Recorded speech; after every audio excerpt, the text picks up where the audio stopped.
Welcome to Spirit Investigations and welcome to Arkansas Hauntings, a collection of spooky places and events from history that shape the paranormal side of our home state.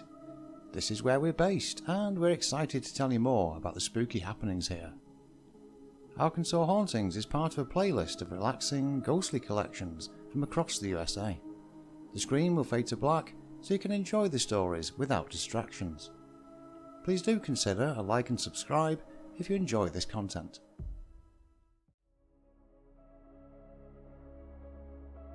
First of all, as we enter the state, there is a story of a hitchhiking ghost on Highway 365. Yes indeed, before you even step out of your car, there's the chance of picking up a spirit. Little Rock is the state capital, and just south, on Highway 365, you may encounter the ghost of a young woman trying to get a ride. She died long ago on her prom night and may be seen in a tattered white dress as far south as Pine Bluff, Woodson or Redfield. The tatters seem to have been made when she was involved in an accident, which she will tell any stopping driver about, and that she needs a ride home. If she does get home, she simply vanishes, though it's unclear where her home address actually is. The main point is that when she is close to the address, she disappears. Some people actually knock on the front door to ask if she made it inside okay. They're then told by the owners of the house that they have no daughter living there now. She died on prom night many years ago. Legend number 2 stays with travel and is about the spirit of Mama Lou, who can be seen near the bridge at Falconer Lake in Pulaski County. The county is in the middle of the state, which contains Little Rock, so you could end up with 2 paranormal experiences before leaving your car. Even though the original bridge was replaced in 2005, Mama Lou can apparently, or apparitionally, still be seen in the waters. Mama Lou drove her car off the bridge, killing herself and her newborn baby. To see her, what you have to do, so the legend states, is to say, "Mama Lou, I have your baby," and say it 3 times. It's really quite cruel when you think about it, giving her hope of being reunited with her child. What happens after you see her is up for debate, with some saying she'll grab you by a leg and pull you into the water. Other people report seeing Mama Lou's body floating on top of the lake's waters or experiencing car trouble after they've seen her. Next, for number 3, we stay with transport but not cars. This time it's the railways. The Gurdon Spooklight is quite famous. It appeared as a story on Unsolved Mysteries in 1994. Fortunately, my wife and I have visited the location. We visited earlier this year, and although we didn't see the light, were wise enough to avoid going into the overgrown woodlands where the track used to be on a near moonless night. Perhaps we would have seen the light, swaying left and right like an old railwayman's lantern. Here's the most popular version of events. In 1931, a Missouri Pacific foreman, William McLean, fired one of his rail workers. Lou McBride had apparently caused a derailment on purpose, possibly to do with unpaid earnings, money owed to him. When he was sacked, McBride didn't take the news well, swinging an axe at his boss, McLean. McBride left the foreman's body at the tracks and, upon investigation, admitted to his crime. Straight away after the murder was when the spooklight began to be seen. Locals swear the light is real, as we were told ourselves when we visited. What exactly causes it is still unknown. Perhaps it is indeed the ghost of William McLean.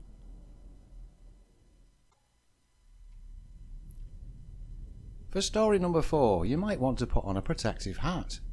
The old Arsenal Tower building in Little Rock used to be where the state's munitions supply was located. In MacArthur Park, in the city, it's said to have a ghost who likes to throw things at people. That spirit likes to launch things from the top of a staircase, though, fortunately, nobody's been directly struck by any items.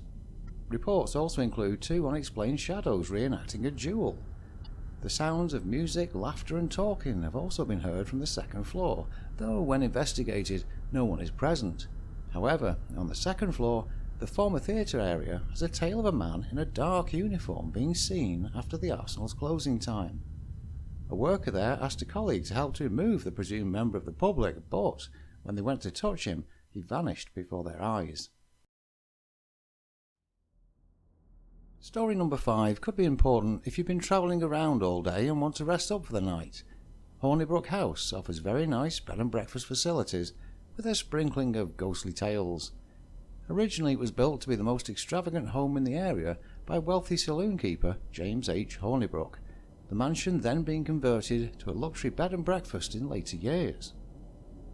During restoration of the poker room situated in the attic, the hired painter, Timmy Watts, found himself locked out. He couldn't get back in, even though the lock was not yet refitted to the door. He returned to the room with a screwdriver, but found the door was now open. He looked inside, and his eyes were greeted by the sight of a man in period clothing, wearing a hat. A former owner, Robert H. Blair, also reportedly saw the same figure, floating down the stairs. Story 6 takes us to a unique geological formation along the banks of the Arkansas River. Natural Steps is actually the name of a town as well as the name of the formation, with bizarre reports of buildings and other structures disappearing as well as some townspeople. In one story, days after a local couple's wedding atop the Natural Steps, the groom passed away from a sudden and mysterious illness. Overwhelmed with grief, his widow is believed to have unalived herself by jumping off the Natural Steps. Residents and visitors alike have since reported seeing a woman in white walking around within the town. Also in the town during the Civil War, Confederate forces are believed to have sunk their own boat containing a huge amount of gold, the idea being to keep it from Union troops. 3 Confederate soldiers died in the explosion, whose graves can be found in the town cemetery. Legend says that on moonlit nights, the ghosts of the 3 soldiers can be seen marching in single file to the Arkansas River, wishing to recover their hidden treasure. Account 7 is perhaps related to the Natural Steps, in that Plum Bayou Mounds are known as the Stonehenge of Arkansas.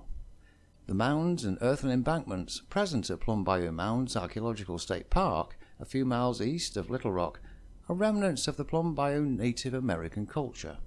They were formerly known as Toltec Mounds, but renamed due to historians finding no involvement with the Toltec people. Instead, the Plum Bayou people built 18 mounds to serve as ceremonial, religious, governmental, and social complexes, with at least one serving as a burial mound. Archaeological digs at the site have confirmed the change of builders, uncovering items that cannot be traced to other Native American cultures. It's also suggested that Plum Bayou people just simply disappeared, leaving no trace of where they went or why they left. Visitors to the present-day park have claimed to see lights, orbs, and even ghostly apparitions of ancient people. Footsteps have also been heard at night around the mound site. For Story 8, we cross over to the west of Little Rock, to Moss Mountain Farm, for the place to be on Halloween night. According to legend, murderous ghosts and ghouls creep up from the river like some kind of zombie apocalypse to scare the living on that night. The Halloween of 1819 was when everything began, when Thomas Nuttall, an English naturalist, and his crew settled in on Moss Mountain. They had made their camp on Beaver Island nearby, and in the early morning hours of Halloween night, all but 5 of the men were viciously slaughtered. It looked like animals had attacked, but Thomas Nuttall swore he saw multiple human forms tearing into his men. Now, each year on the anniversary of the attack, people go on tours of the property, swearing they feel the strong presence of the murdered men lurking in the dark.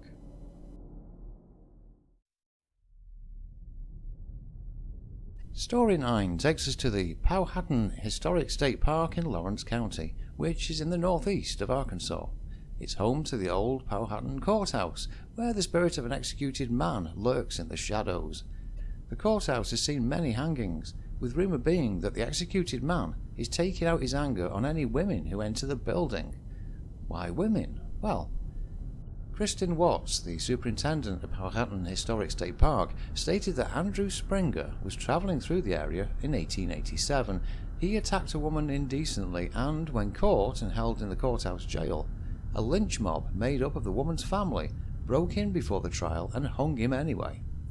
Springer had vowed to haunt the grounds if his sentence was to be hung, and sure enough seems to have kept to his promise. His spirit wanders the grounds, terrifying any females he meets. One account is of a woman who visited the attic who, cried out that someone was choking her with invisible hands.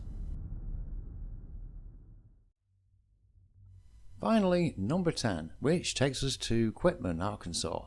The house at 65 Mulberry is notorious because of someone called Dog Boy, the local name for Gerald Bettis. Bettis was given the name Dog Boy because he had a weird habit of collecting animals from around the neighbourhood to torture and kill. He was a vicious and cruel child who, as he got older, became more and more aggressive towards his parents too. Indeed, his mother had to be placed with protective services when she was older due to the abuse from her son. Some people believe that Bettis killed his father, who apparently passed away following an accidental fall down a flight of stairs, where he broke his neck. Gerald Bettis was locked up when his mother gave her evidence against him, which added to charges of growing and selling marijuana.